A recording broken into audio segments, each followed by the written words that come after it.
আল্লাহ বলে আমি তাকায় তাকায় দেখি তুই করিস কি করিস, শুধু আমি দেখতে থাকি আর চিৎকার দিতে থাকি, মান গাররাকা বিরাব্বিকাল কারীম, আমার মতো দয়ালু রব থেকে তোকে দূরে সরাইলো তো সরাইলো কে? আবার এটাও বলেন কুতিলাল ইনসানু মা আকফারা, ও মানুষ সৃষ্টির ভিতরে তোরে শ্রেষ্ঠত্ব দিলাম, তুই অকৃতজ্ঞ হস কি কইরা?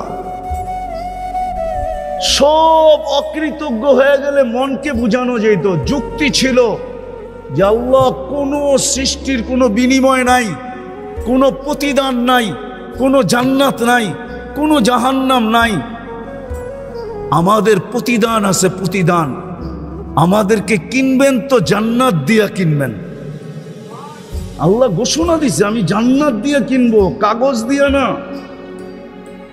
তোমাকে আমি জান্নাত দিয়ে কিনতে প্রস্তুত। ইন্নাল্লাহ হাশতারা, কোরআন বলে আমি তোমাকে জান্নাত দিয়ে কিনবো।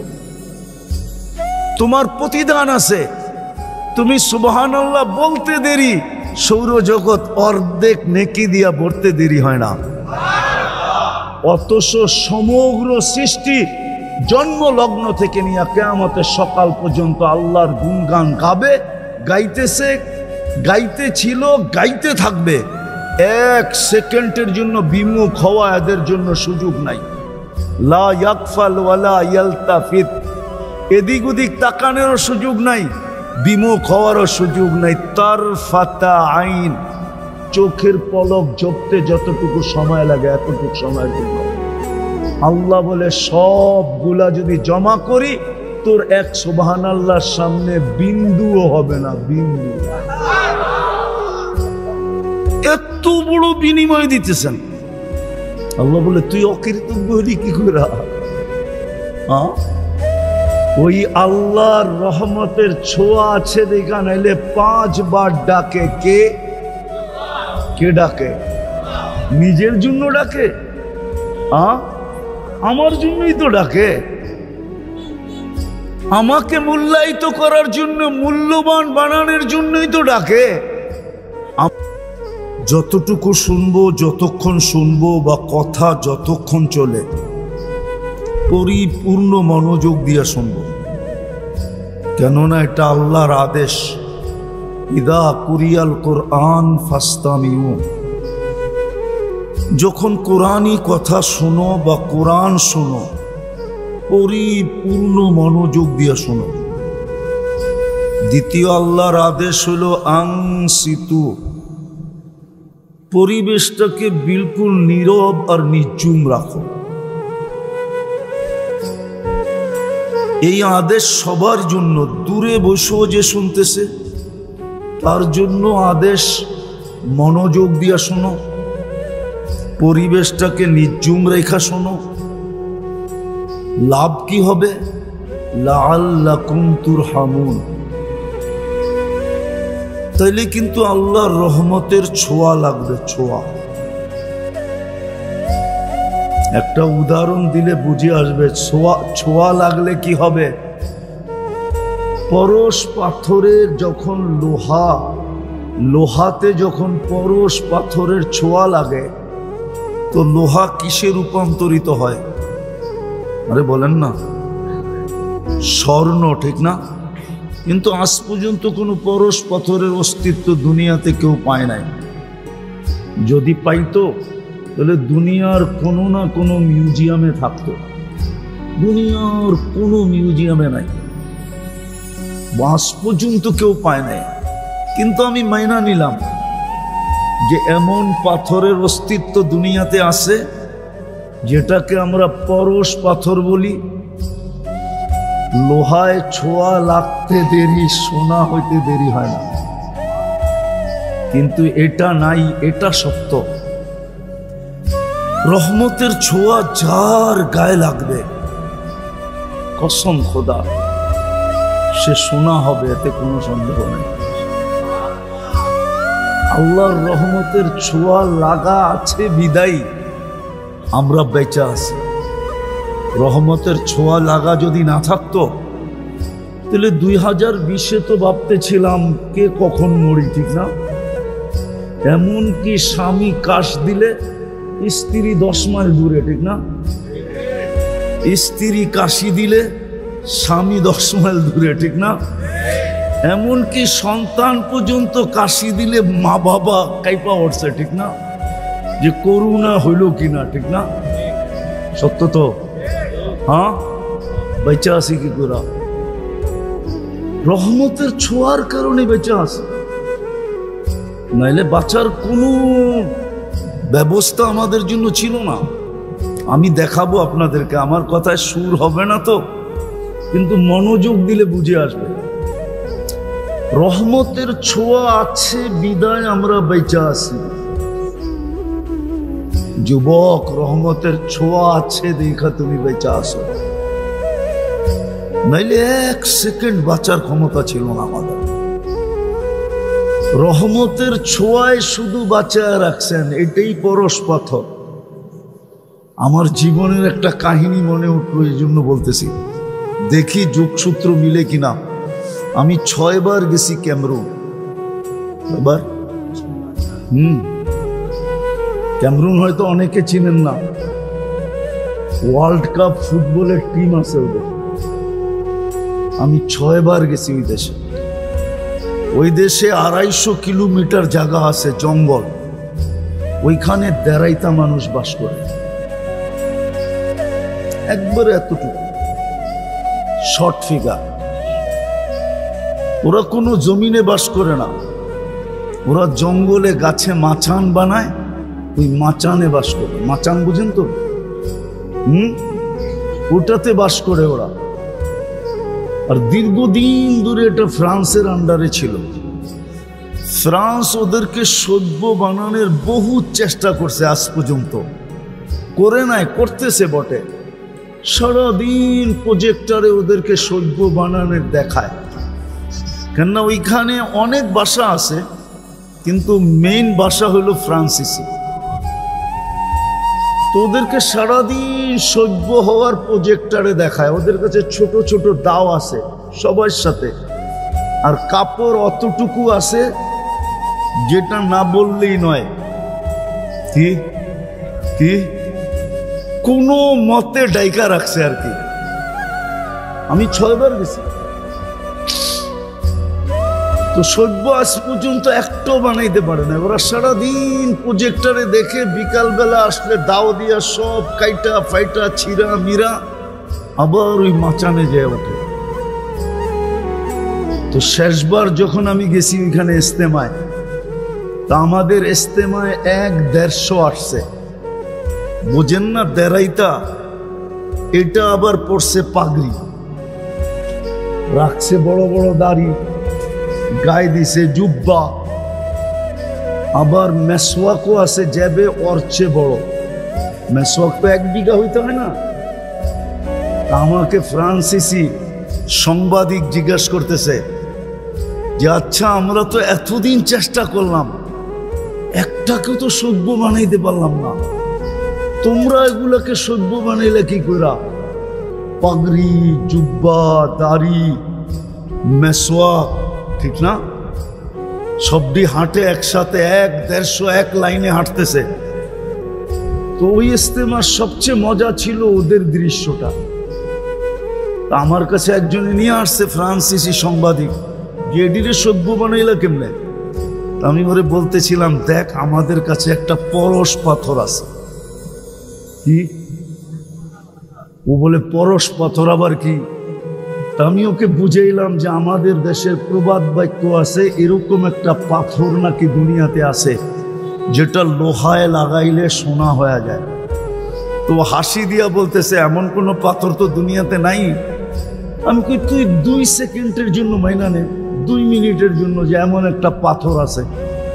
আচ্ছা মেনা নিলাম, আমাদের কাছেও একটা পরশ পাথর আছে যেটা ছোঁয়া লাগলে মানুষ মানুষ হয়ে যায়। সেটা হইল লা ইলাহা ইল্লাল্লাহ মুহাম্মাদুর রাসূলুল্লাহ সাল্লাল্লাহু আলাইহি ওয়াসাল্লাম। বিশ্বাস করেন, ওর চোখ দিয়া পানি চলে আসে। আমরা এত টাকা খরচ করলাম, এত চেষ্টা করি ওদেরকে সভ্য বানাইতে পারলাম না, আর তোরা সভ্য বানায় ফেললি। তো যেটা বুঝাইতেছিলাম, যদি আল্লাহর রহমতের ছোঁয়া আমাদের না লাগতো তাহলে কসম খোদার আমরা বেঁচে থাকতে পারতাম। আমি আপনাদেরকে প্রমাণ দিতেছি, প্রমাণ। বলেন রাগ হয়ে যাবেন? সারাদিন আল্লাহর ভোগ করি কতটুকু? কোন জিনিসটা এরকম যেটা আল্লাহর ভোগ করেন না? সারাদিন আল্লাহর ভোগ করি কতটুকু? এই যে বসে আছেন, বলেন যদি এখানে 50টা পাংখাও লাগানো হতো, কিন্তু যেই বাতাসটা মাঝে মাঝে আপনাদের উপরে ছোঁয়া লাগায়, এরকম ঠান্ডা মনে হয় করতে পারতো না। সত্য তো? সারাদিন কাঠটা ভোগ করি। আচ্ছা বলেন তো, কতবার ডেলি আল্লাহ বলি? কতবার আল্লাহ বলি? এই মজমায় কেউ বলুক যে আমি ডেলি 100 বার 1000 বার আল্লাহ বলি, 200-400 বার আল্লাহ বলি। কোন যুবক বলুক যে আমি ডেলি 10 বার আল্লাহ বলি। সারা দিন নাফরমানি করি, সারা দিন। কসম খোদার রহমতের ছোঁয়া সংযোগ যদি আমাদের সাথে না থাকতো, তাইলে 1 সেকেন্ড 1 মিনিট বাঁচার ক্ষমতা ছিল না। আপনি আপনাকে বিবেকটা দিয়ে একবার চিন্তা করেন যে আমি আল্লাহ ডেলি ভোগ করি কতটুকু। এই পানিটার দাম কতটুকু? কত দাম এটা? 1 লিটার 40 টাকা না 30 টাকা? যদি পানির দামে অক্সিজেন কিনতে হতো তাহলে ডেলি 16,500 টাকা অক্সিজেনের বিল দিতে হতো। শুধু যদি পার লিটার 30 টাকা কিনতে হতো, ডেলি আমরা 550 লিটার অক্সিজেন নেই। বিশ্বাস না হলে এখন নেটে সার্চ দেন আর WHO কে জিজ্ঞাসা করেন যে পার হেড আমরা ডেলি অক্সিজেন কতটুকু নেই 24 ঘন্টায়। WHO আমার কথাই বলবে 550 লিটার। 1 লিটার 30 টাকা, 550-কে 30 দিয়া গুণ দেন, দেখেন 16,500 টাকা পার ডে বিল হবে। রহমতের ছোঁয়া না লাগলে আপনাকে বিনা পয়সায় দিতেছে, তো দিতেছে কি কইরা? মাসে তো 4,95,000 টাকা বিল হইতো পানির দামে কিনলে। পানির দামে 1 পয়সা যদি শ্বাসের বিল হইতো। অথচ আমি রূপগঞ্জে বসা বলতেছি, রূপগঞ্জে, থানা তো রূপগঞ্জ, ঠিক না? হ্যাঁ, বাংলাদেশের প্রথম সারির শিল্পপতি যমুনার মালিক আমাদেরকে শিখায় গেছেন করুণা লগ্নে 2020-এ স্বাভাবিক শ্বাসের দাম কত। স্বাভাবিক শ্বাস নেওয়ার দাম কত শিখায় গেছিলেন। উনি ডাক্তারের টিমকে বলছিল, চায়নার ডাক্তারের টিমকে, যখন ভেন্টিলেটর চলতেছিল, যে আমাকে স্বাভাবিক শ্বাস নিতে দাও, এন্টার কোম্পানি আমি তোমাদের নামে লেখা দিব। পেপারে আছে, পেপারে। ওনারা জানে পেপারে আছে। পার শ্বাসে যদি 1 পয়সা বিল নিতেন তাহলে পার ডে 1600 টাকা বিল দিতে হতো। আমরা 1,60,000 বার শ্বাস নেই, ছাড়ি আর নেই 1,60,000 বার। 1 পয়সা 1,60,000 পয়সায় 1600 টাকা হয়। মাসে 48,000 টাকা বিল দিতে হতো।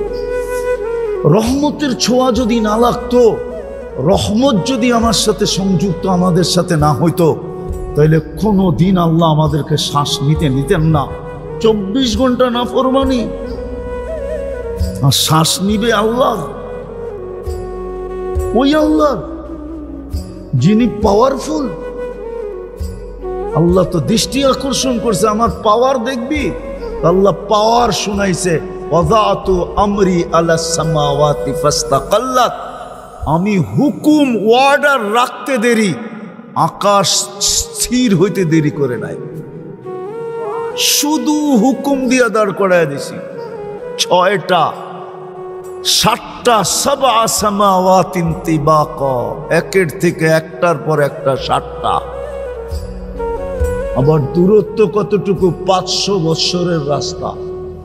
মোটা কতটুকু? 500 বৎসরের রাস্তা। একটা আরেকটার সামনে বড় কত? প্রথমটা দ্বিতীয়টার সামনে দুনিয়ার বাংলাদেশের কোনো বিশ্বকাপ খেলার কোনো ফুটবল মাঠ নাই নাই নাই। বলুক, জিজ্ঞাসা করেন তো আছে কিনা? আছে? কি কয় নাই? বিশ্বকাপ খেলার কোনো ফুটবল মাঠ বাংলাদেশে নাই। কেননা বিশ্বকাপ যেখানে হবে ওটার জন্য 2 থেকে 2.5 লক্ষ কমসে কম ধারণ ক্ষমতা হইতে হবে, দর্শনার্থীর ধারণ ক্ষমতা হইতে হবে। নাই। দুনিয়ার সবচেয়ে বড় মাঠের মধ্যখানে ফুটবলটা রাখলে মাঠের তুলনায় ফুটবলটা যেরকম ছোট, প্রথম আকাশটা দ্বিতীয়টার সামনে এরকম ছোট, দ্বিতীয়টা তৃতীয়র সামনে, তৃতীয়টা চতুর্থের সামনে, চতুর্থটা পঞ্চমের সামনে, পঞ্চমটা ষষ্ঠের সামনে, ষষ্ঠটা সপ্তমের সামনে। চলেন আপনাদের একটু 7 আকাশের উপরে ঘুরায় নিয়ে আসি। ফাওকা সাবঈ সামাওয়াতিন বাহার, 7 আকাশের উপরে সমুদ্র প্রবাহমান। উমুকুহু কামা বাইনাস সামাই ওয়াল আরদ, আকাশ জমিনের দূরত্ব যতটুকু এতটুকু হলো সমুদ্রের গভীরতা। ফিহি সামানিয়াতু আওয়াল, এর ভিতরে 8 ফেরেশতা দাঁড়ানো। মা ওয়াসালা মা উল বাহরি ইলা রুকবাতিহিন্না, হাঁটু পর্যন্ত সমুদ্রের পানি আসে নাই। 2 জনের দূরত্ব হলো 50 আলফা সানা, 50,000 বৎসরের রাস্তা। এক এক কান্দা হইল মিন শাহমাতি উদুনিহি ইলা আতিকিহি 700 আম, এক এক কান্দা হইল 700 বৎসরের রাস্তা। আলা আনাকিহিম আরশুর রহমান, এদের কাঁধে আল্লাহর আরশ। আর কুরআন বলে ওয়াকানা আরশুহু আলাল মা, আল্লাহর আরশ পানির উপরে। শুধু হুকুম দিয়ে দাঁড় করায় দিছে। উনি হলেন আল্লাহ, শুধু আকাশ না। বাকি হাদিস লম্বা, ওয়াদাতু আলাল আরদি ফাস্তাকাররাত, আল্লাহ বলে জমিনের উপরে হুকুম রাখতে দেরি, পানির উপরে বাসমান হইতে দেরি হয় না। আমাদের নিচে পানি আর পানি, পাইপ গাললে পানি উঠে করতে কার, পানি না হলে পানির উপরে বিছায়া রাখছেন। এটা উপরের লেয়ারটা পানির উপরে বিছানো, যেটার উপরে আমাদের বসবাস। হুকুম দিয়া বসায় রাখছেন পানির উপরে। এরকম লম্বা হাদিস যার এতটুকু পাওয়ার, আপনি সারাদিন নাফরমানি করবেন আর সারাদিন শ্বাস নিবেন, এটা পসিবল হয়তো হয় কি করে? শুধু রহমতের ছোঁয়ার কারণে। কি রহমতের? ওলামা আমার সাথে একমত হবে, রহমান আর দুনিয়া। আল্লাহ দুনিয়ায় সবার জন্য দয়ালু, রহমতের ছোঁয়া লাগায় রাখছেন। এই জন্য 24 ঘন্টা অক্সিজেন ব্যবহার করি, 1 পয়সা বিল নেন না। 24 ঘন্টা শ্বাস নেই, 1 পয়সা বিল নেন না।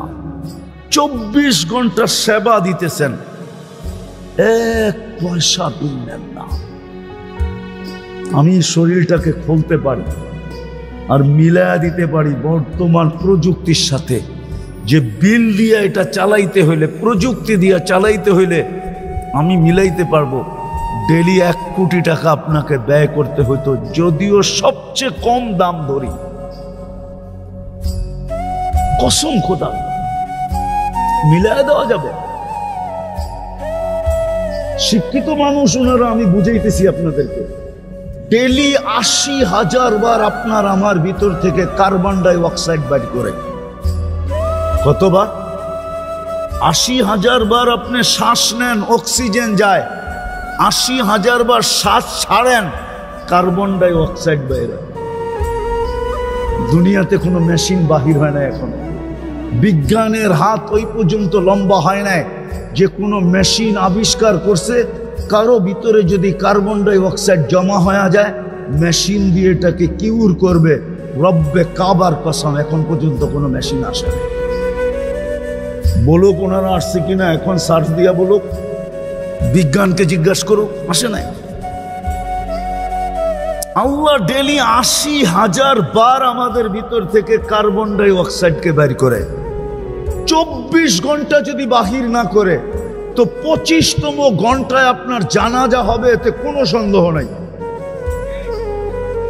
25তম ঘন্টায় জমতে জমতে জমতে জমতে শ্বাস টানা বন্ধ হয়ে যাবে, ফুসফুস কাম করা ছেড়ে দিবে, আর আপনি টানতে পারবেন না, বিলকুল অফ হয়ে যাবে।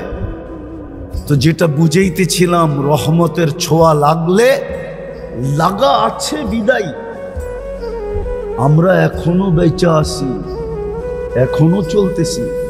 নাইলে একটা কথা আপনি বলেন, আমি লম্বা করব না, ওয়াজ অনেকক্ষণ ধরে আমি শুনতেছিলাম ঘরে বসা বসা, আর লম্বার প্রয়োজনও নাই। অল্পতে যদি বুঝে তাইলে বোঝা সহজ। অল্পতে আপনি বলেন 99টা পদের মালিক যিনি, সেবা বাদ দিলাম, 24 ঘন্টা সেবা করে কে আমাদেরকে? বকরি কাঠটা 24 ঘন্টা বাদ দিলাম, এটা বলেন 24 ঘন্টায় 5 বার আমাদেরকে ডাকে কে? হ্যাঁ, কোন আল্লাহ? কেমন পাওয়ারফুল আল্লাহ! শুধু এইখানেই শেষ? আমি তো এই জন্য আমার সমাজের শিক্ষিত মানুষের পায়ে ধরতে মন চায়, যুবকদেরকে আলাদা আলাদা পায়ে ধরি, যে ওরা যদি 99 নামের অর্থটা কোনোদিন দেখতো, একটু মনোযোগ দিয়া। সারা দিনই তো ওরা নেটে থাকে, সারা দিনই তো ওরা গুগলে থাকে, সারা দিনই তো ওরা ইন্টারনেটের সংযোগ ওদের সাথে থাকে। ইন্টারনেট ছাড়া তো ওদের চলে না, খাওয়া ছাড়া তো চলে, কিন্তু ইন্টারনেট না হইলে তো যুবকদের চলে না, ঠিক না? 2 বেলা না খায়া থাকতে পারবে, কিন্তু ইন্টারনেট না হইলে চলবে না, ঠিক না? সত্য তো? হ্যাঁ, ইন্টারনেট ফেল মানে চ্যাট করবে কি করে? হ্যাঁ, একজন আরেকজনকে দেখবে কি করে, ঠিক না? যদিও বারবার স্যাক খায়, যদিও বারবার কি খায়, প্রত্যেক 14 তারিখই ওরা স্যাক খায়। হ্যাঁ হ্যাঁ, রাগ হও না, বোঝানোর জন্য বলতেছি। চেহারাই বলে যে সব 14 তারিখ আইলেই ছ্যাক খায়, তারপরও কয় না কয়লা দিলেও ময়লা যায় না, অভ্যাস ছাড়তে পারে না, আবার ফুল দেয়, আবার হোটেলে বয়া খাওয়ায়, আবার পার্সেল দেয়, পারে না কলিজা দিয়া দিতে, তারপরও যদি লেখা দেয় একবার জীবনে I.U, ঠিক না? চাইলেও তো ইজ্জতটা কোনো মতে বাঁচবো বন্ধুদের কাছে, ঠিক না? না আবার খেপা যায় কিনা, গাড়ি আটকায় দেয় কিনা, আবার রূপগঞ্জ, ঠিক না? তো যেটা বুঝাইতেছিলাম, আমার তো মনে হচ্ছে ওদের পাও ধরে বলি, একবার 99 নামের অর্থ দেখো, তাইলে বুঝে আসবে কোন আল্লাহ ডাকে।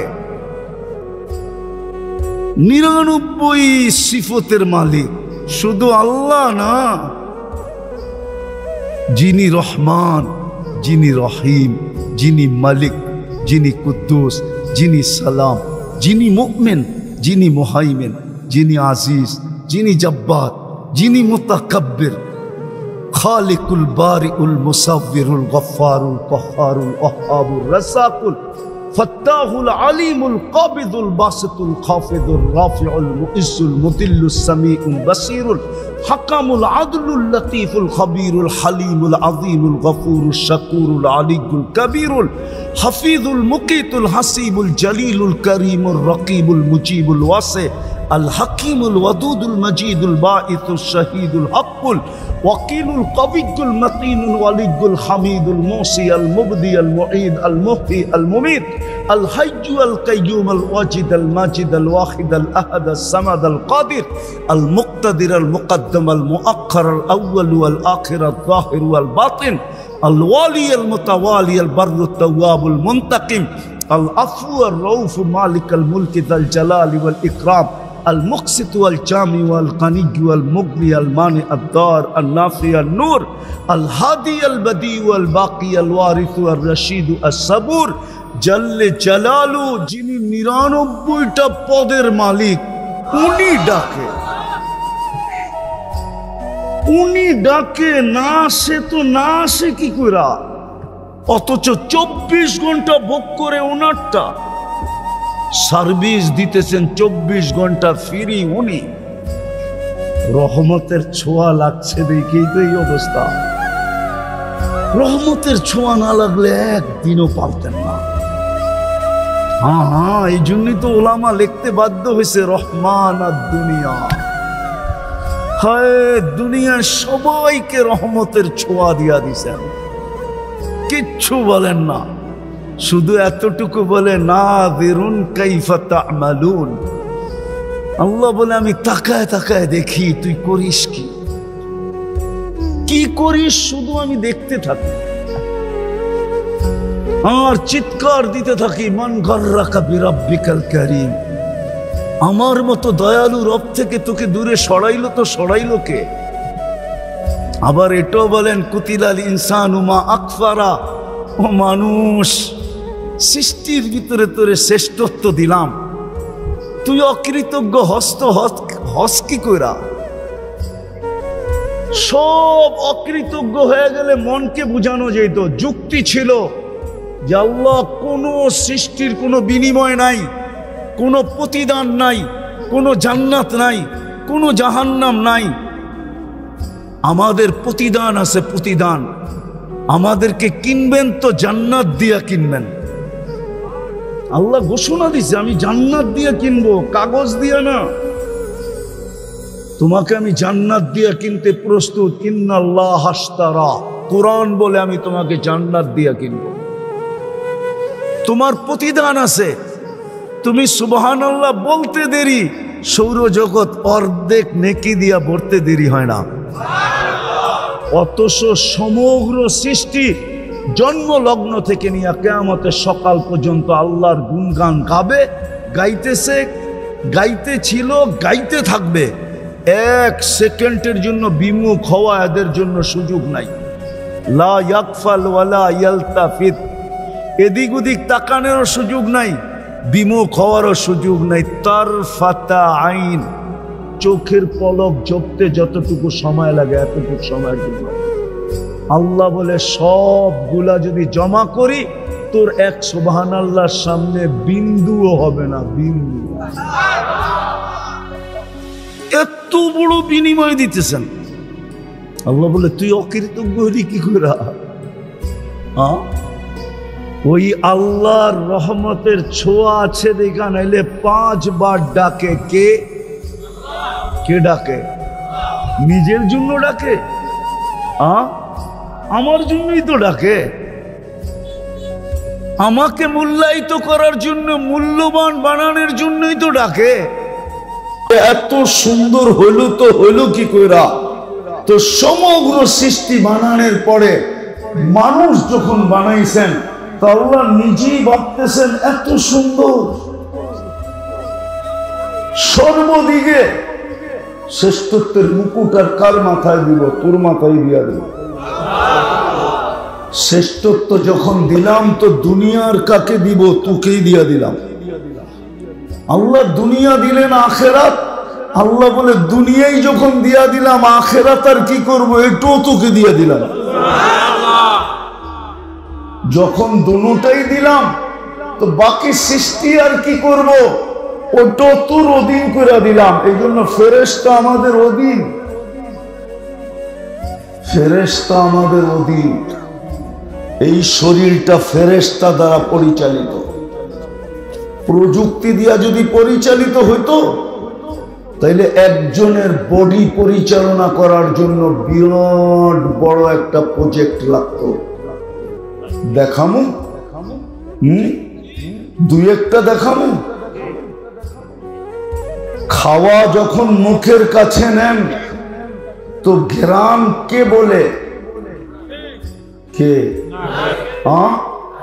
কত দ্রুত বলে, নিতে দেরি বলতে।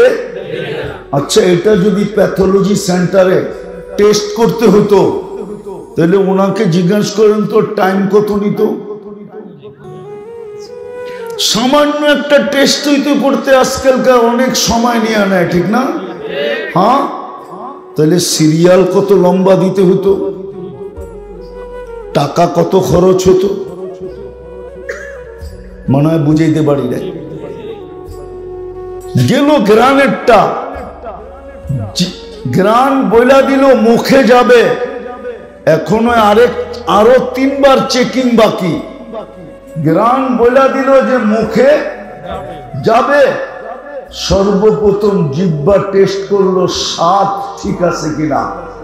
যদি 7টা প্রযুক্তি দিয়ে আপনার করতে হইতো তাহলে কত বড় একটা মেশিন লাগতো।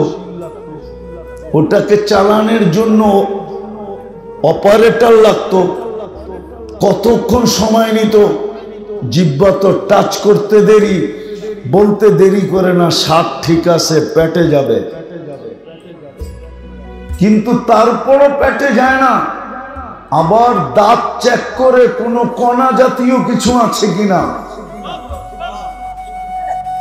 চতুর্থবার আবার জিহ্বা আবার চেক করে যে আঁশ জাতীয় কিছু আছে কিনা। যদি এটা টেকনোলজি দিয়ে করতে হতো তাহলে মনে হয় সকালের নাস্তা 3-4 দিন পরের সকালেই খেতে হতো। দুপুরের খানা মনে হয় 6 দিন পরে যে দুপুরে খাইতে হতো। রাত্রের খাওয়া হয়তো 1 সপ্তাহ পর রাত্রে যে খাইতে হতো। এতক্ষণে আপনি সাইজ হয়ে যেতেন, এতে কোনো সন্দেহ নাই, ঠিক না? হ্যাঁ, সত্য তো। ফেরেশতা দ্বারা এটা পরিচালিত, কুদরত দ্বারা পরিচালিত। এই জন্য আল্লাহ বলে সৃষ্টির ভিতরে তুই সবচেয়ে সুন্দর। এত সুন্দর সবকিছু দেওয়ার পরে আরেকটা বলছেন যে সৃষ্টি তোকে ভালোবাসুক আর না বাসুক, আমি তো ভালোবাসা ফেললাম। হাদিসে আছে ইন্নী লাকা মুহিব্বা ইয়া ইবনা আদম, ইন্নী লাকা মুহিব্বা। ও আদম সন্তান, ও মানুষ, আমি তোকে ভালোবাসি। ফাবি হুব্বি কুল্লি মুহিব্বা, আমার ভালোবাসার কসম তুই আমাকে একটু ভালোবাসা দেখা। তো যদি রহমতের ছোঁয়া না লাগতো, পরশ না লাগতো, আপনি কোনোদিন মানুষ হইতেন, আমিও মানুষ হতাম। রহমতের ছোঁয়া লাগছে বিদায়ী মানুষ, কিন্তু হইলে কি হবে? রাগ হয়ে যাবেন? মনুষ্যত্ব কতটুকু আছে না? যদি থাকতো তাইলে জমিনের সীমানা নিয়ে কেন ঝগড়া করে? যদি থাকতো, যদি থাকতো তাইলে জমিনের সীমানা নিয়ে ঝগড়া করে কি করে? করে না, করে না, করে না, করে না। হ্যাঁ, মনুষ্যত্ব যদি থাকতো তাহলে আরেকজনেরটা ছিনায় নাই কি করে? মনুষ্যত্ব তো নাই। এই জন্যই তো তৈরি করলেন সৃষ্টির সেরা বটে।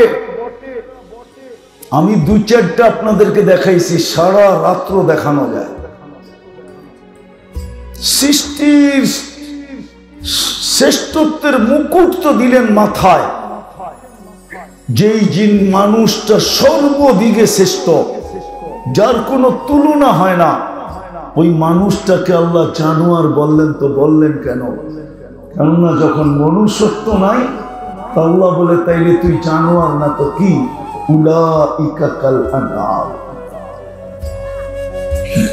ছোঁয়া লাগছে বিদায়ী মানুষ, কিন্তু মনুষ্যত্ব নাই। এখন কোরআন চিৎকার দেয় উলাইকা কাল আনআম। এখন আমার বাড়ির কুকুর আমাকে নিয়ে চিৎকার দেয়, মাঝে মাঝে কুকুর মালিকের সামনেও ঘেউ ঘেউ করে। মালিক বলে খিদা লাগছে, মালিক বলে এমনি আওয়াজ দেয়। আসলে তা না। বাইজিদ বুস্তামি রহমতুল্লাহ আলাইহি লেখছেন, কুকুর আপনাকে আমাকে সতর্ক করে। কুকুর চিৎকার দিয়া বলে আনকিস নাফসাকা মিন গাযাবিল জাব্বার, তুই তোকে আল্লাহর আযাব থেকে বাঁচা। ফা ইন্নাকা লা তুতিক, তুই আল্লাহর আযাব সওয়ার ক্ষমতা তোর কাছে নাই, বিদায় নিজেকে তুই বাঁচা। কুকুর পর্যন্ত মাঝে মাঝে আমাদেরকে নিয়ে চিৎকার দেয়, মনুষ্যত্ব হারায় ফেলার কারণে। দ্বিতীয় রহমতের ছোঁয়া যদি না লাগতো, তাহলে আপনি মুসলমানের ঘরে আসলেন কি করে? নিজের ইচ্ছায়? বর্তমানে তো 800 কোটি মানুষ, 250 কোটি মাত্র মুসলমান। আপনাকে মুসলমানের ঘরে কে পাঠাইল? রহমতের ছোঁয়া না লাগলে কি করে আসলেন আপনি মুসলমানের ঘরে? বলেন, বলার মানুষ কি করে আসলেন? কি করে আপনি আসলেন মুসলমানের ঘরে যদি রহমতের ছোঁয়া না লাগতো? কোরআন বলে, কোরআন মান ইউরিদিল্লাহু আন ইয়াহদিয়াহু ইয়াশরাহ সাদরাহু লিল ইসলাম। আল্লাহর রহমতের ছোঁয়া যার উপরে লাগে তাকেই আল্লাহ মুসলমানের ঘরে পাঠান। আমি আস্তে আস্তে পিছের থেকে আপনাদেরকে নিয়ে যেতেছি, পিছের থেকে মনোযোগ দিয়ে শুনলে বুঝে আসবে। আবার আমি মিলায়া দিব। মুসলমানের ঘরে আপনাকে রহমতের ছোঁয়া দিয়ে অস্তিত্ব দিলেন। বলেন, ইসলামের রং আপনার ভিতরে আমার ভিতরে কতটুকু? বলেন, ইসলামের রং কতটুকু? ইসলামের রং আপনার আমার ভিতরে কতটুকু? বলেন, কতটুকু ইসলামের রং? রাগ হয়ে গেলেন? আছে ইসলামের রং? ইসলামের রং আপনার আমার ভিতরে আছে নাকি? কতটুকু আছে? ইসলামের রং তো নেই।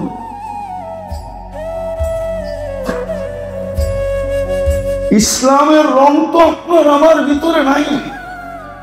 যদি ইসলামের রঙই থাকতো, তাহলে মুসলমান দ্বারা অতিষ্ঠ হয় কি করে?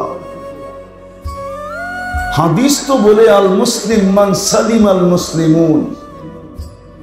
কমসে কম এটা মুসলমানের হাতে অতিষ্ঠ হয় কি করে? নির্যাতিত হয় কি করে? নিষ্পেষিত হয় কি করে? দীক্ষিত হয় কি করে? ঘৃণিত হয় কি করে? লাঞ্ছিত হয় কি করে? বঞ্চিত হয় কি করে? আজকে তো সমাজে একজন আরেকজনের দ্বারা নির্যাতিত, বড়র দ্বারা ছোট নির্যাতিত, শক্তিশালীর দ্বারা দুর্বল নির্যাতিত, টাকাওয়ালার দ্বারা গরিব নির্যাতিত, পদালার দ্বারা পদহীনরা নির্যাতিত। না নির্যাতিত না? নির্যাতিত না? মুসলমানের ঘরে তো আপনাকে অস্তিত্ব দিলেন। চিনেন? ইসলামের লাভ জানেন? যদি ইসলাম গুরুত্বপূর্ণ না হইতো, তাহলে আল্লাহ কেন বলতেন ওয়ালা তামুতুন্না ইল্লা ওয়া আনতুম মুসলিমুন? এটা আপনাকে থ্রেট দিছে, আল্লাহ সতর্ক করছে, আমি রহমতের ছোঁয়া দিয়া তোকে মুসলমানের ঘরে অস্তিত্ব দিলাম। খবরদার যদি ইসলাম ছাড়া আস, খবরদার যদি তুই ইসলাম ছাড়া আস। থ্রেট দিছেন আপনাকে, কালকে কি চেহারা দেখাবেন? না বরিশালের প্রবাদ বাক্যই বলবেন? এই অঞ্চলের একটা প্রবাদ বাক্য আছে, যদিও বরিশালের ভাষার সাথে আপনাদের মিল নাই, মুই কি কম বুঝি, মোরে বুঝাইতে হইবে, মোরে জ্ঞান দিতে হইবে না। জানেন এটা বরিশালে যে আছে? কি এটাই ভাবতেছেন? মুসলমানের ঘরে আপনার জন্ম, রহমতের ছোঁয়া দিয়ে আপনাকে মুসলমানের ঘরে অস্তিত্ব দিয়েছেন। এই জন্যই বলছেন তোমাকে রহমতের ছোঁয়া দিয়া মুসলমানের ঘরে পাঠাইলাম, খবরদার যদি ইসলাম ছাড়া আসলাম, ওয়ালা তামুতুন্না ইল্লা ওয়া আনতুম মুসলিমুন। এটা আল্লাহর সতর্কবাণী, খবরদার, তাইলে আমি তোমাকে কিনবো না, জান্নাতের বিনিময়ে কিনবো না। ভাগ্য তো খুলা দিছিলেন বটে, হায় হায় হায় হায়, রং হারা হয়ে আজকে এই দুরবস্থা। তৃতীয় দেখাইতেছি, তৃতীয়, রহমতের ছোঁয়া যদি না লাগতো তো আপনি উম্মতে মুহাম্মদী হতেন কি করে? যে উম্মত হওয়ার জন্য নবীরা চোখের পানি ঝরাইলেন, যে উম্মতের হাতের ছোঁয়া পাওয়ার জন্য দানিয়াল আলাইহিস সালাম মৃত্যুর পরেও 2500 বছর অপেক্ষা করলেন। আমি মনে হয় আপনাদেরকে বুঝাইতে পারতেছি না, আপনাদের চেহারায় বলে আমি আপনাদেরকে বুঝাইতে পারতেছি না। দানিয়াল আলাইহিস সালাম মৃত্যুর পরেও 2500 বছর অপেক্ষা করছেন শুধু উম্মতে মুহাম্মদীর হাতের ছোঁয়ার মাধ্যমে কাফন আর দাফনের জন্য। সাহাবায়ে কেরাম ওনাকে কাফন পরায়া দাফন করছেন। আল্লাহর রাসূল সুসংবাদ দিছিলেন, আসবে একদিন সময়, ইরাক হবে স্বাধীন, পাবে তোমরা দানিয়াল আলাইহিস সালামকে, যিনি তোমাদের অপেক্ষায় অপেক্ষমান। ওই রাসূলের উম্মত বানাইলেন, রহমতের ছোঁয়া দিয়া বলার মানুষ, ভাগ্য খুলা দিলেন। ভাগ্য দৌলত খান না আপনাদের থানার নাম? বুরহানুদ্দিন, ঠিক না? হ্যাঁ, বুরহানুদ্দিনের মানুষ, ভাগ্য খুলা দিলেন। ভাগ্য 80 বৎসরের বুড়াও যদি দৌড়ায়া, 80 বৎসরের বৃদ্ধ যদি 80 বৎসর দৌড়াইতে দৌড়াইতে একটা রাত্র শুধু নিতে পারে, ধরতে পারে, একটা রাত্র যদি পাইতে পারে, মারা যাওয়ার পরে আল্লাহর সামনে উপস্থিত যদি হয়, আর আল্লাহ যদি জিজ্ঞাসা করে কি নিয়ে আসছিস, তো বুক ফুলাইয়া বলতে পারবে এক রাত্র নিয়ে আসছি, এক রাত্র। আল্লাহ যদি রাগ হইয়া জিজ্ঞাসা করে কিরে, 1 বৎসরই তো 365টা রাত্রি, 80 বৎসর রাত্রের সংখ্যা কত হয়? তুমি শুধু এক রাত্র নিয়ে আসো, মানি?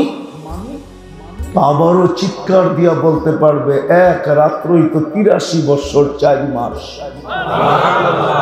আমি তো 80 বৎসর ছিলাম, 80 থেকে 80 বাদ দিয়া দেন, 3 বৎসর 4 মাসের পাওনা আমি আপনার কাছে, আপনি আমার কাছে পাবেন। তো পাবেন কি করে?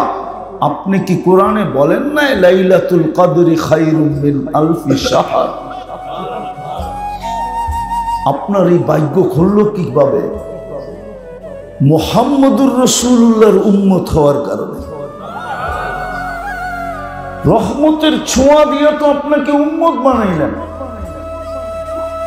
আদম আলাইহিস সালাম তো এই জন্যই বলে, যদিও আমি প্রথম মানুষ, যদিও আমি প্রথম নবী, যদিও আমি প্রথম রাসূল, প্রথম মানুষ, প্রথম নবী, প্রথম রাসূল, শুধু একটা ভুলের কারণে আমাকে 350 বছর কাটাইলেন।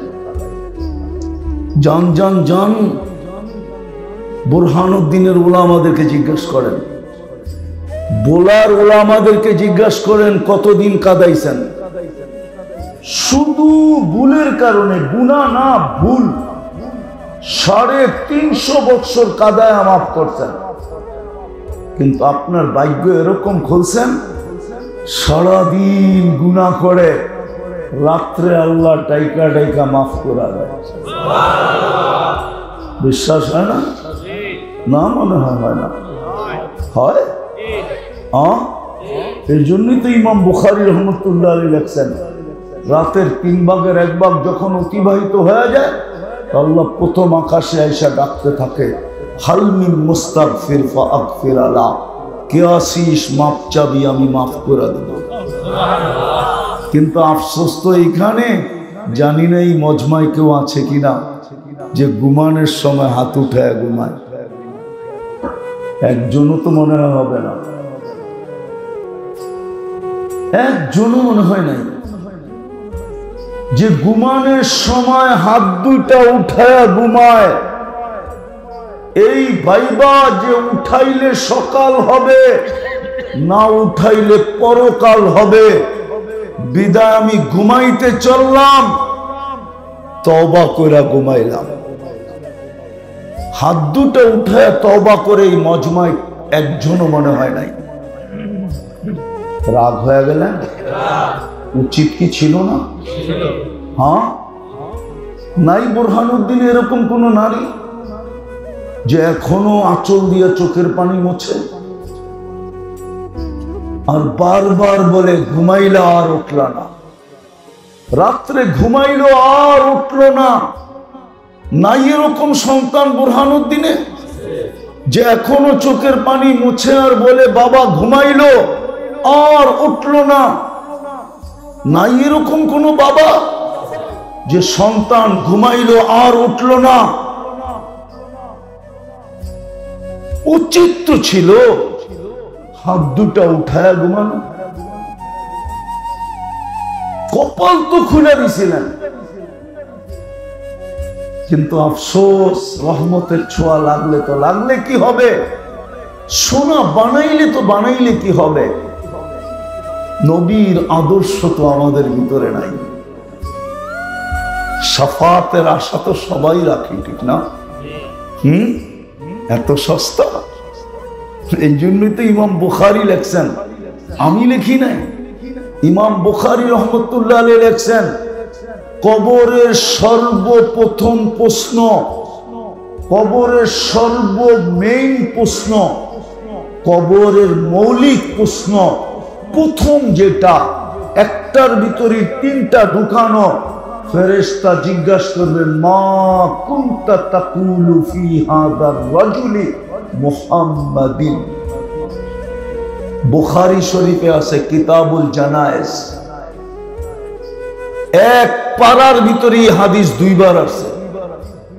ওলামা থাকলে যে তাহকিক করে নিয়েন।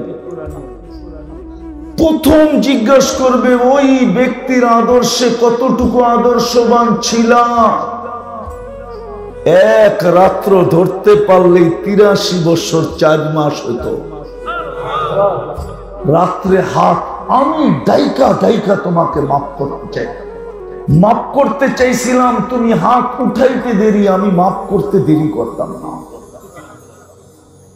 ওই রসুলের আদর্শে কতটুকু আদর্শবান ছিল বলো, ওনার রঙে কতটুকু রঙিন ছিল বলো, ওনার অভ্যাসে কতটুকু অভ্যস্ত ছিল বলো, ওনার মতো কতদিন খাইছো বলো, ওনার মতো কয়দিন পোশাক পরছো বলো। প্রথম প্রশ্ন, প্রথম মানেন, আমার কথা মানেন, প্রথম প্রশ্ন এটা হবে। যদি দিতে পারি তাহলে আর 2টা জিজ্ঞাসা করবে না, আর যদি না দিতে পারলো তাইলে পরের 2টা জিজ্ঞাসা করবে না। যার উম্মত বানায় তোমার ভাগ্য খোলা দিছিলাম, আমি তো 2টা দেখাইলাম, 200 দেখানো যায়, 200 আরো বেশি দেখানো যায়। যার উম্মত হওয়ার কারণে তোমার ভাগ্য খোলা গেল। যেই নবী তোমাকে ভুলে নাই, 23 বছর তোমার জন্য চোখের পানি শুকাইতে দেয় না। দুনিয়ার আমার কাছে আসছে বটে, কিন্তু চোখে পানি নিয়ে আসছে, পানি। ওই পানি ক্ষুধার জন্য ছিল না, যদিও ক্ষুধার্ত ছিলেন। পরিবারের জন্য ছিল না, যদিও পরিবারের ভিতরে কোনো পরিবারের ভিতরে বাতি জ্বালানোর মতো তেল ছিল না। নাইলে আম্মা জান আয়েশা রাদিয়াল্লাহু তাআলা আনহা কেন বলবেন, যদি তেল থাকতো তাহলে খিদা নিবারণের জন্য পান করে ফেলতাম।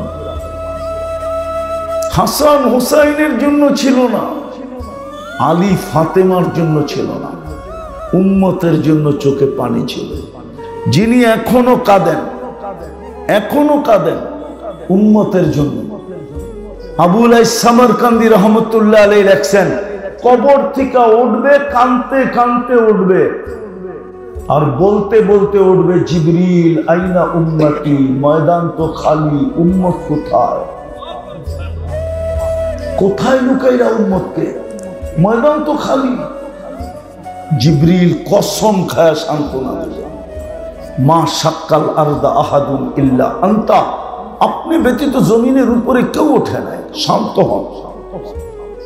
বলেন বোলার মানুষ, বোলাই বললাম বুরহানুদ্দিন বাদ দিয়া, ইউনিয়ন পরিষদের চেয়ারের জন্য বোলাতে কত বাচ্চা আজ পর্যন্ত এতিম হইল না? হয় নাই? কত মেয়ে বিধবা হইল, হয় নাই? হ্যাঁ, কত মার বুক খালি হইল না? হয় নাই? কত তাজা রক্ত এই বোলার মাটিতে পড়ল না? পড়ে নাই? আপনার আমার নবী তো কিয়ামতের দিন মাকামে মাহমুদ পাবেন। কুরআন তো এটাই বলে, ফাতাহাজ্জাত বিহি নাফিলাতাল লাক আসা আইয়াবআসাকা রাব্বুকা মাকামাম মাহমুদা। আজানের দোয়া তো এটাই বলে যে মাকামে মাহমুদ মিলবে, কিন্তু আপনার আমার নবী তো চেয়ারে বসে দেখবে না, 3 জায়গায় দৌড়াইতে থাকবে। আল্লাহ বলবে বসেন, বলবে বসার সুযোগ কোথায়? আমি যদি বসি উম্মতকে হাউজে কাউসার পান করাবে কে? আমি যদি বসি তো মিজানের পাল্লায় যায়, পাল্লা সামনে ঝুঁকলো না পিছনে ঝুঁকলো, এটা কে দেখবে? আর প্রতিশ্রুতি গুলা কে কাজে লাগাবে? আমি যদি বসা যাই তো পুলসেরাত উম্মতকে কে পার করাবে? আমি তো দুরুদের গাঠটি দিয়ে পার করাই দেব। অথচ আফসোসের তো বিষয়, রাগ হয়ে যাবে। বলবো বলবো হ্যাঁ, একজনও তো নাই এখানে শুক্রবারে 1000 বার দুরূদ পড়ে, একজনও নেই। 500 পড়ে এরকমও মনে হয় নাই যে 500 বার দুরূদ পড়ে। কোন যুবক নাই মনে হয় শুক্রবারে 10 বার দুরূদ পড়ে। রাগ হয়ে গেলে? নবীজি তো বলে গেল শুক্রবারে আমার উপরে বেশি বেশি দুরূদ পড়ো। 6 দিন না পড়লেও চলবে, কমসে কম শুক্রবারটা আমাকে দিয়া দাও, আমার জন্য বেশি বেশি দুরূদ পড়ো। কার জন্য? ওনার জন্য। আপনি নবীর উপরে কি দুরূদ পড়বেন? ইমাম সাহেব নাকি? ইমাম সাহেব আপনি জুমা পড়ান? প্রতি জুমাই তো আপনাদের ইমামরা পড়ে, ইন্নাল্লাহা ওয়া মালাইকাতাহু ইউসাল্লুনা আলান নবী ইয়া আইয়ুহাল্লাযীনা আমানু সাল্লু আলাইহি ওয়া সাল্লিমু তাসলিমা। কোরআনেও তো আল্লাহ হুকুম দিয়েছে আমার বন্ধুর উপরে দুরূদ পড়ো, কিন্তু এই আয়াতের উপরে আমার 3টা প্রশ্ন আছে। আমি বলি আল্লাহ পড়বো বটে, কিন্তু একদিন তো আমরা থাকবো না, আপনার বন্ধুর উপরে দুরূদ কে পড়বে? আল্লাহ বলে ছাগল ফেরেশতারা পড়বে। আয়াতে তো ফেরেশতাদের কথা লেখা, চোখে থেকে যাবেন। আজকে যেরকম আমরা সমাজে মানুষ হিসাবে ঘুরি, দুনিয়ায় মুসলমান বলি, আবার বলিও আমি উম্মতে মুহাম্মাদি। এই জন্যই তো আমাদের এই দুরবস্থা। একটা দেখাই একটা আপনাদেরকে, এই জন্যই তো আমাদের এই দুরবস্থা। নাইলে ফিলিস্তিন মাটির সাথে মিশা যাবে? ইরাক মাটির সাথে মিশা যাবে, কমসে কম এই 2 শহরের যোগ বিয়োগ আমার মিলে না। আমি 14 বছর আগে ফিলিস্তিন দেখছি এই 2 চোখে। আমি সফর করছি 14 বছর আগে ফিলিস্তিন, যেখানে ইব্রাহিম আলাইহিস সালামের কবর, যেখানে মুসা আলাইহিস সালামের কবর, যেখানে 70 জন নবীর কবর চিহ্নিত, 1.25 লক্ষ সাহাবায়ে কেরামের কবর যেখানে চিহ্নিত, আরে না 45,000 সাহাবাদের কবর যেখানে, মুসলমানের প্রথম কিবলা যেখানে, মুহাম্মদুর রাসূলুল্লাহ নামাজ পড়ছেন যেই দিকে মুখ করা, মেরাজের রাত্র 1.25 লক্ষ নবী, 1.25 লক্ষ নবী রাসূল সশরীরে উপস্থিত ছিলেন যেখানে, মুহাম্মদুর রাসূলুল্লাহ ইমামতি করছেন যেখানে, ওটা মাটির সাথে মিশে যাবে না? বলেন কেন? মিশেই তো গেছে। আছে কি? 1 বছর 16 মাসে আছে কি? কি আছে? উচিত তো ছিল একটাও যেন বুম না ফাটে, পড়তো কিন্তু ফাটতো না। কেননা খলিল তো ঘুমাইতেছে, কালিমুল্লাহ তো ঘুমাইতেছে, 1.25 লক্ষ 70 জন নবী রাসূল তো ঘুমাইতেছে। নবীরা কবরে জীবিত, নবীদের শরীর মাটির উপরে হারাম, ওরা তো জীবিত কবরে। যার মাটির কোনায় কোনায় বরকত, বারাকনা হাওলা, ওই জমিন রক্তে রঞ্জিত হবে না কেন? বললাম না, শুধু আমরা চকচকে আসলে সোনা না, মানুষ মনুষ্যত্ব নাই, মুসলমান রং নাই, নবীর উম্মত আদর্শ নাই। আরো দেখাবো? হ্যাঁ, রাগ হয়ে যাবেন? দেখাবো। আর কোনোদিন আমার হয় না, না হয় শুনাই দিই। আল্লাহ নিজের কালাম দিলেন, কালাম। বলেন তো এখানে কয়জন আছে পড়তে পারে না, কোরআন পড়তে পারে না? তাতে কিছু আসে যায় না, ডেলি কোরআনটাকে নেয় আর খুইলা একবার চোখ বুলায়। কয়জন আছে এখানে? ও তো মাদ্রাসার ছেলে। কয়জন আছি আমরা সাধারণ মানুষ, কোরআন পড়তে জানি না, কিন্তু মনকে বুঝাইছি পড়তে জানি না, তাতে কি আসে যায়? আমি ডেলি কোরআনটাকে নিব এবং খুইলা 2 মিনিট খুইলা দেখতে থাকব। সুফিয়ানে সৌরিকে চিনেন? জিগান্ত ওলামারা চিনে কিনা? আলী রাদিয়াল্লাহু তাআলা আনহুর ছাত্র। এই অঞ্চল তো পীর শাসিত অঞ্চল, ঠিক না? কি মনে হয় রাগ হয়ে গেলেন? ঠিক না? কি শাসিত? পীর শাসিত অঞ্চল।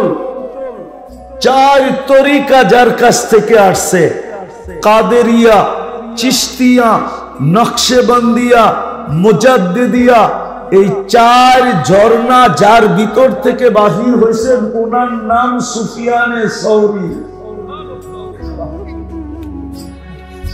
উনি বলতেছে আমাকে নামাজ পড়ানোর হুকুম হয়েছে, স্বপ্নের মাধ্যমে অমুকের জানাজা পড়াও, পাবনায় পড়া গেছি, আমাকে হুকুম দিল কেন উপর থেকে? কে জিজ্ঞাসা করলাম কি করে? বলে সাধারণ মানুষ কিচ্ছু করতো না, কোরআনও পড়তে জানতো না, কিন্তু যখন প্রতিদিন কোরআনটাকে নিত, খুলতো আর পৃষ্ঠা উল্টাইতো আর চোখের পানি ঝরাইতো আর বলতো মালিকের কালাম আমি পড়তে জানি না। সুফিয়ান চিৎকার দিয়া বলতেছে সৌরি রহমতুল্লাহ আলাইহি, সুফিয়ানের সৌরি বলে হাদা হুয়া, এটাই ওইটা, যার কারণে এত উচ্চ মর্যাদা। আল্লাহ 2টা সূরা পড়ছিলেন 1000 বছর আগে, সমগ্র সৃষ্টির 1000 বছর আগে। কত? আর দুটোটা সূরারই প্রথম শব্দটা বন্ধুর নাম। বন্ধু চিনেন? আরে বলেন না কে? মুহাম্মাদুর, পুরা বলেন, পুরা মুহাম্মাদুর। শর্টকাট বলা এটি সব বেয়াদবি। শর্টকাট বলা কি? মুহাম্মদ সাল্লাল্লাহু আলাইহি ওয়াসাল্লাম বলা বেয়াদবি। আল্লাহ তো কোনোদিন বন্ধুকে নাম ধরে ডাকেন না। আপনি কে মুহাম্মদ বলা? আপনি বলবেন আমি সাল্লাল্লাহু আলাইহি ওয়াসাল্লাম পড়ছি, রাখেন না আপনার সাল্লাল্লাহু আলাইহি ওয়াসাল্লাম। আল্লাহ তো কোনোদিন বন্ধুকে মুহাম্মদ বলে ডাকে না। বলো হুজুররা। অথচ মুসা আলাইহিস সালামকে ডাকছে ইয়া মুআমা তিলকা বিয়ামিনিকা ইয়া মুসা। জাকারিয়া আলাইহিস সালামকে ডাকছে ইয়া জাকারিয়া ইন্না নুবাশশিরুকা বিগুলামিন ইসমুহু ইয়াহইয়া। ইয়াহইয়া আলাইহিস সালামকে ডাকছেন ইয়া ইয়াহইয়া খুযিল কিতাবা বিকুওয়া, দর কিতাব। কিন্তু বন্ধুকে কোনোদিন নাম ধরে ডাকেন না। আমাদের সমাজে যে কি হয়ে গেল, স্টেজ থেকে পর্যন্ত নাম শর্ট শর্ট বলে। এশকে রসুল যদি থাকতো, নবীর মাকাম যদি জানতো আর এহতেরাম যদি জানতো, কোনো দিন মুহাম্মদ সাল্লাল্লাহু আলাইহি ওয়াসাল্লাম বলতেন না। বোঝা গেল এখানে কিছুটা দুর্বলতা আছে। পুরা বলেন, পুরা মুহাম্মাদুর। আল্লাহ কোরআনে বলছে মুহাম্মাদুর রাসূলুল্লাহ ওয়াল্লাযীনা